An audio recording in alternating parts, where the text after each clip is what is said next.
So you got some work done on the power play today, a lot of extensive stuff. Is that something you needed to do at this point in camp? Just to get that. Well, we've built out a game plan.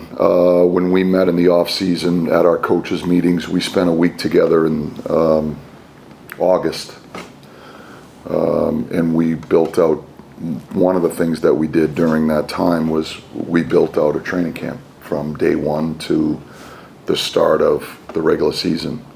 So we are systematically kind of introducing concepts and strategies based on what our schedule is, and we have, video meetings in the morning. Usually that video meeting in the morning, what you see on the ice, what we're practicing relates to that video, so that they get a chance to see it, then they get a chance to feel it right after they see it. And we have a game plan built out, as I said, from day one of training camp all the way to the start of the regular season. So we're just following that game plan that we built a month and a half ago. I want to say now, it was a while back. But yeah, so part of it was, there was neutral zone play that we worked on today, and during the 5-on-5 aspect of the practice, and then the power play was part of that game plan. What's your philosophy on how you want to construct your power play units, and how you want to deploy them too? I mean, this is a group that, the top unit is usually heavily used. Yeah, and I would envision them, I wouldn't see that changing much. When you have the type of players that we have here, I think, that top unit has had a lot of success with the group of players that have been here. There have been a few changes, but the nucleus of that group is still in place. We're trying to evolve with that group. We're trying to bring some different ideas to them, I think, that will hopefully help them have more success. But I would envision, that top unit will get a lot of time. You had Laff and Trocheck sort of alternating with the first unit today. They're very different players, so I'm just curious as to, is that a situational thing where you might use one or the other in a certain situation, or is it just trying to figure out which one works best with the other four guys? No, it's more about part of the game plan on how we're going to utilize our players and manage workloads and, things of that nature.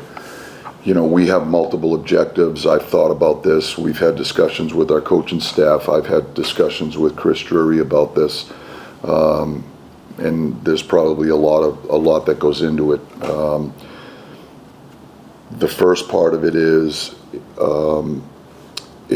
if we're going to manage workloads appropriately over the course of the season, we're trying to get the best version of every guy. If we go to the same guys in every situation, my experience has been that adds up as forwards, that adds up to 22 plus minutes a night. 22 plus minutes a night times 82 games is an awful lot of hockey. I'm not sure we're going to get the best version of everybody. I think the pace of the game today and the physicality of the game, that's very difficult. There are some players that can handle that, but those are unique circumstances. McDavid, McKinnon, guys of that nature, right? So that's part of it. When you look at the group we have in our top six, our top players also kill penalties.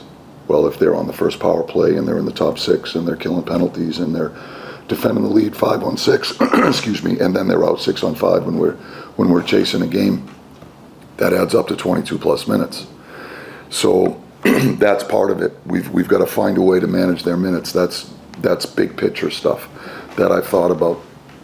The other thing I've thought about is, if we're going to get the best version of Laff, I think we got to provide a pathway to try to give him an opportunity to capture his very best game. And I think some power play time on that top unit is an essential part of it. And so our intention is to try to provide a pathway for Laff to allow him an opportunity to get his game to another level. So for all those reasons, you saw us work 6 guys into the top unit today. You know, it also, the last part of it is, it gives us the opportunity to present a different look, different sticks, lefties, righties, different positions, completely different look, than, which makes us, I think, more difficult to defend against because of that. So that's a long-winded answer, but those are the reasons. But thank you. Yeah, but it was Thank you very excellent. I have a water.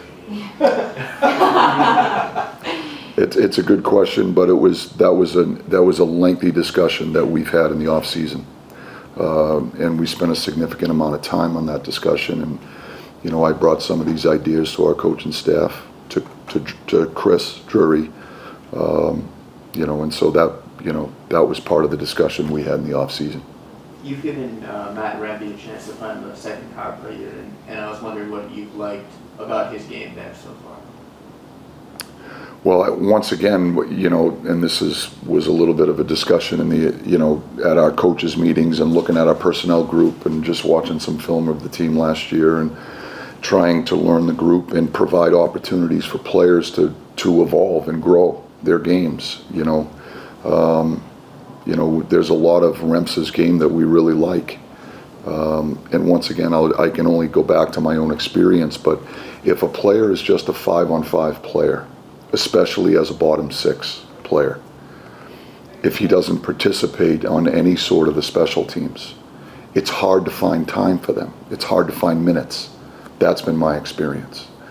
So for those reasons, we're trying to carve roles for guys where we provide pathways or opportunities for them to grow their games and also make contributions to helping us win, spreading the workload, so to speak. Also, you know, our intention was to try Remps at the net front during the exhibition season.